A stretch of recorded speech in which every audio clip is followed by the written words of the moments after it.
కథ పేరు భానుదాసు. గోదావరి తీరాన పైటనమనే గ్రామంలో సూర్యోపాసకుడైన బ్రాహ్మణుడొకడుండేవాడు. అతనికి చాలా రోజుల వరకు సంతానం కలగలేదు. చివరకు ఎలాగైతేనే సూర్యదేవుని కృప వల్ల ఒక కుమారుడు కలిగాడు. ఆ బ్రాహ్మణ బాలునికి భానుదాసుడని పేరు పెట్టి అల్లారు ముద్దుగా పెంచుతున్నాడు. భానుదాసుడికి 5 ఏళ్ళు నిండాయి. ఒక గురువు వద్ద విద్యాభ్యాసానికి పంపాడు తండ్రి. కానీ పిల్లవానికి చదువు మీద శ్రద్ధ కుదరలేదు. పాఠాలు వింటున్నప్పుడు కూడా అతని మనసు ఎక్కడో ఉండేది. అయ్యవారు తండ్రితో ఫిర్యాదు చేశాడు. మీ అబ్బాయికి చదువు అబ్బేటట్లేదని. తండ్రికి చాలా కోపం వచ్చింది. భానుదాసుని ఒక చెట్టుకి కట్టివేసి వీపు చిట్లేటట్టు కొట్టాడు. సున్నితమైన మనసు కావడం వల్ల పిల్లవాడు చాలా కుమిలిపోయాడు. తండ్రి తనను మళ్ళా కొడతాడేమోనని భయపడి ఆ రాత్రికి రాత్రే ఇంట్లో నుంచి పారిపోయాడు. ఆ ఊరికి కొద్ది దూరంలో ఒక అరణ్యం ఉన్నది. భానుదాసు నడిచి నడిచి ఆ అరణ్యం చేరుకొని లోనికి చొచ్చుకు వెళ్ళాడు. అరణ్యం మధ్య నిర్మానుష్య ప్రదేశంలో ఒక పాడుబడిన గుడి కనిపించింది. అది ఎప్పటిదో పాండురంగని మందిరం. భానుదాసు మండపంలో కూర్చొని ఎలాగో అలా గడగడ వణుకుతూ రాత్రిళ్ళు వెళ్ళబుచ్చాడు. తెల్లవారింది. పగటి వెలుగులో ఆ కీకారణ్యం మరింత భయంకరంగా కనిపించసాగింది. ఇంతలో మందిర గర్భంలో ఉన్న పాండురంగని విగ్రహం భానుదాసు కంటపడింది. ఒక్కసారిగా బాలునికి జ్ఞానోదయం కలిగినట్లయింది. పూర్వజన్మ సంస్కారం వెల్లువలా పొంగి వచ్చింది. గురువు పాఠం చెబుతున్నప్పుడు శ్రద్ధగా వినలేని ఆ బాలుడు ఉచ్చస్వరంతో పాండురంగని స్తుతించసాగాడు. ఈ విధంగా మధ్యాహ్నం అయ్యేటప్పటికీ భానుదాసు ఆకలి దప్పులతో సొమ్మసిల్లాడు. అయినా అతడు తన దీక్షే విడవలేదు. ఇంతలో ఎవరో భానుదాసు అని పిలుస్తున్నట్టు వినిపించింది. బయటకు వచ్చి చూచేటప్పటికి ఒక గొల్లవాడు పాల చెంబు చేత పట్టుకొని నిలబడి ఉన్నాడు. నాయనా, నిన్ను చూస్తే శోషకొచ్చినట్టు కనిపిస్తున్నది. ఈ చెంబులో పాలున్నవి, కొంచెం పుచ్చుకుంటావా అని ఆ గొల్లవాడు ఎంతో ఆప్యాయతగా భానుదాసుని అడిగాడు. భానుదాసు మొదట కొంచెం సందేహించాడు. కానీ ఆకలికి తాళలేక ఆ చెంబు పుచ్చుకొని పాలు గటగటా త్రాగివేశాడు. గొల్లవాడు తన త్రోవను వెళ్ళిపోయాడు. అప్పటి నుంచి ఆ గొల్లవాడు రోజు మధ్యాహ్నం అయ్యేసరికి వచ్చి భానుదాసుడికి చెంబుతో పాలు తీసుకువచ్చి ఇచ్చిపోతుండేవాడు. భానుదాసుడు భగవద్ధ్యానం చేసుకుంటూ మైమరచి మధుర స్వరంతో పాటలు పాడుతూ దినాలు క్షణాలుగా గడపసాగాడు. ఆ గొల్లవాడెవరో ఈ విధంగా రోజు పాలు తీసుకొచ్చి తనకెందుకు ఇచ్చిపోతున్నాడో అతడు ఆలోచించలేదు. భగవదుపాసనలో నిమగ్నుడై ఉన్న అతనికి ఇది ఆలోచించే వ్యవధి కూడా లేకపోయింది. ఆ గొల్లవాడు సాక్షాత్తు పాండురంగడేనన్న సంగతి అతనికి తెలియదు. ఈ విధంగా సంవత్సరాలు దొరలిపోయాయి. భానుదాసు ఆ అడవిలోనే గొల్లవాని రూపంలో పాండురంగడు తెస్తున్న పాలతోనే పెరిగి పెద్దవాడయ్యాడు. ఇలా ఉండగా ఒక రోజున పైటన గ్రామానికి చెందిన కట్టెలవాడొకడు కట్టెల కోసం భానుదాసు ఉంటున్న అడవిలోకే వచ్చాడు.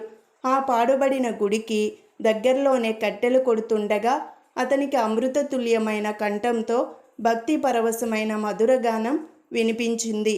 ఆ పాట పాడుతుందెవరా అని ఆలోచిస్తూ అతడు గుడి వద్దకు వెళ్ళి తొంగి చూచాడు. అతనికి తేజోమయుడైన భానుదాసు ధ్యాన నిమగ్నుడిగా కనిపించాడు. ఆ కట్టెలవానికి తమ గ్రామంలోని వాడే బ్రాహ్మణ పుత్రుడొకడు పారిపోయిన సంగతి తెలుసు. అందువల్ల వెంటనే అనుమానం కలిగి తిరిగి వెళ్ళి భానుదాసు తల్లిదండ్రులకు ఈ వార్త తెలిపాడు. వెంటనే వారంతా కాళ్లకు రెక్కలు కట్టుకు వచ్చినట్టుగా ఇక్కడ వాలారు. భానుదాసును చూసి, నాయనా, ఇన్నాళ్ళు ఎక్కడున్నావురా అని కౌగలించుకున్నారు. తరువాత ఇంటికి తిరిగి రమ్మని బలవంతం చేయసాగారు. కానీ భానుదాసు, తండ్రి, నేను మందిరం విడిచిపెట్టి రాలేను అన్నాడు.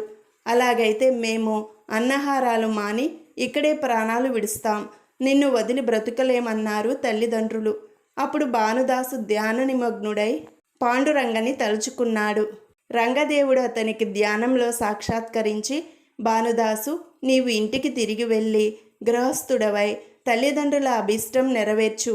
రాజయోగులైన జనకాదుల వలె నీవు కూడా ఐహిక జీవితంలో మునిగి తేలుతూనే సిద్ధిని సాధించగలవని ఆదేశించాడు. ఇక భానుదాసు ఇంటికి తిరిగి వెళ్ళడానికి అభ్యంతరం పెట్టలేదు. తల్లిదండ్రుల సంతోషానికి మితి లేకపోయింది. ఈ విధంగా భానుదాసు ఇంటికి తిరిగి వచ్చి సుఖంగా కాలయాపన చేయసాగాడు. యుక్త వయసు రాగానే తల్లిదండ్రులు అతనికి వివాహం చేశారు. మరి కొంతకాలానికి అతని తల్లిదండ్రులు గతించారు. సంసార భారమంతా భానుదాసు ఒక్కడే మోయవలసి వచ్చింది. ఎప్పుడు దైవచింతనలోని మునిగి ఉండి లౌకిక వ్యవహారాలలో జోక్యం కలిగించుకొనకపోవడం వల్ల భానుదాసుకి దారిద్ర్యం తప్పలేదు. పొట్ట గడవడం కూడా చాలా కష్టమైపోయింది. అప్పుడు గ్రామస్తులు కొంతమంది కూడి అతని వద్దకొచ్చి, భానుదాసు, చతుర్విధ పురుషార్థాలలో అర్థం కూడా ఒకటి కదా, భుక్తి లేనిదే భక్తి సాధ్యమా? గృహస్థుడు అయిన వాడు తన కుటుంబ సంగతి కూడా ముఖ్యంగా చూచుకొనవలసి ఉంటుంది కదా, అందువల్ల నీవేదైనా వ్యాపారం చేయరాదా అని సలహా ఇచ్చారు. అందుకు భానుదాసు, నాయనలారా, వ్యాపారం చేయడానికి నా వద్ద పెట్టుబడి లేదే అన్నాడు. ఆ విషయమై నీవు సంశయించనక్కరలేదు, మేమంతా చందాలు వేసుకొని నీకు పెట్టుబడి పెడతాము అన్నారు వారు. భానుదాసు చాలా బలవంతం మీద దీనికి అంగీకరించాడు. అతడు సంశయించడానికి కారణం అసలు వేరే ఉంది. వ్యాపారం చేసేవాడు అసత్యమాడటం, వంచన చేయడం తప్పదు కదా అనేదే అతనికి పట్టిన సందేహం. ఏమైనా సరే నేను మాత్రం అసత్యమాడకుండా వ్యాపారం చేస్తాను అని నిశ్చయించుకున్నాడు భానుదాసు. ఈ విధంగా భానుదాసు ఇతరుల ప్రోద్బలం మీద, ఇతరుల పెట్టుబడితో బట్టల కొట్టు పెట్టాడు. కానీ తాను మాత్రం అనుకున్నట్లే అసత్యమాడటం లేదు. కొనడానికి వచ్చిన వారికి వస్తువు అసలు వెల ఎంతో, తాను వేసుకుంటున్న లాభం ఎంతో నిక్కచ్చిగా చెప్పివేస్తున్నాడు.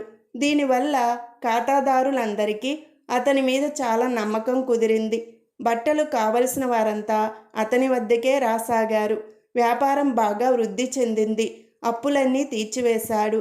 పెట్టుబడి పెట్టిన వారందరికీ ఎవరికి ఇవ్వవలసిన సొమ్ము వారికి తిరిగి ఇచ్చివేశాడు. భానుదాసు ఇలా డబ్బు గడించడం చూచి వారందరూ అసూయ చెందారు. ముఖ్యంగా లోగడ అతనికి పెట్టుబడి పెట్టిన వారందరికీ చాలా కంటకింపుగా ఉన్నది. వారంతా అతనికేదో విధంగా కీడు చేయాలని కూడబలుక్కున్నారు. పాపం అమాయకుడైన భానుదాసుకిదంతా తెలియదు. ఒకసారి ఈ కుట్రదారులు సరుకుల కోసం భానుదాసుని తమ వెంట రమ్మన్నారు. భానుదాసు చాలా రొక్కం తీసుకొని వారి వెంట పయనమయ్యాడు. అంతా గుర్రాలెక్కి వెళ్తున్నారు. ఆ రాత్రికి వారంతా ఒక సత్రంలో మకాం చేశారు. భోజనాలయ్యాక ఒకచోట హరికథ జరుగుతున్నదని విని భానుదాసు తన తోటి వారిని కూడా రమ్మని పిలిచాడు. కానీ వారు రామనేటప్పటికీ అతడు ఒక్కడే వెళ్ళాడు. అదును చూచి భానుదాసు వెంట వచ్చిన వారు అతని రొక్కం కాజేసి గుర్రాన్ని పారద్రోలారు. పిమ్మట తమ తమ గుర్రాలెక్కి గుట్టు చప్పుడు కాకుండా సాగిపోయారు. భానుదాసు హరికథ విని తిరిగి వస్తుంటే త్రోవలో గుర్రపు కళ్ళెం పట్టుకొని ఉన్న ఒక మనిషి కనిపించాడు. అది తన గుర్రమే. నా గుర్రం నీకెలా చిక్కింది, నీవెవరు అని అడిగేలోగానే ఆ వ్యక్తి తన డబ్బు సంచి కూడా తీసి ఇచ్చి మాయమయ్యాడు. ఈ చోద్యానికి అబ్బురపడుతూ భానుదాసు గుర్రమెక్కి సత్రం వద్దకు వెళ్ళాడు. అక్కడ తన వెంట వచ్చిన వారెవరూ లేరు. వాళ్ళ కోసం వెతుకుతూ కొంత దూరం పోగా ఒక ఏటి ఒడ్డున వారంతా ఏడుస్తూ మొత్తుకుంటూ కనిపించారు. భానుదాసుని చూడగానే వారంతా ఏడుస్తూ కాళ్ళ మీద పడి, క్షమించు భానుదాసు, మేమేదో తెలియక నేరం చేశామన్నారు. అసలు జరిగిన విషయమేమిటి అన్నాడు భానుదాసు. మేము నీ పట్ల అసూయ చెంది నీ డబ్బు దొంగిలించి గుర్రాన్ని విడిచి వచ్చాము. కానీ దోవలో దొంగలు పైనబడి మమ్మల్ని హింసించి దోచుకున్నారు. భగవంతుడే మమ్మల్ని ఈ విధంగా శిక్షించాడు అన్నారు. అప్పుడు భానుదాసు ఇదంతా ఆ పాండురంగని మహిమ అని గ్రహించాడు. నాయనలారా, నాదేమున్నది, ఆ పాండురంగని వేడుకోండి, అతడే మిమ్మల్ని మన్నిస్తాడు అని ఉపదేశించాడు. అప్పటినుంచి భానుదాసు వ్యాపారం కట్టిపెట్టి తన కాలమంతా భగవద్ధ్యానంలోనే వినియోగించసాగాడు.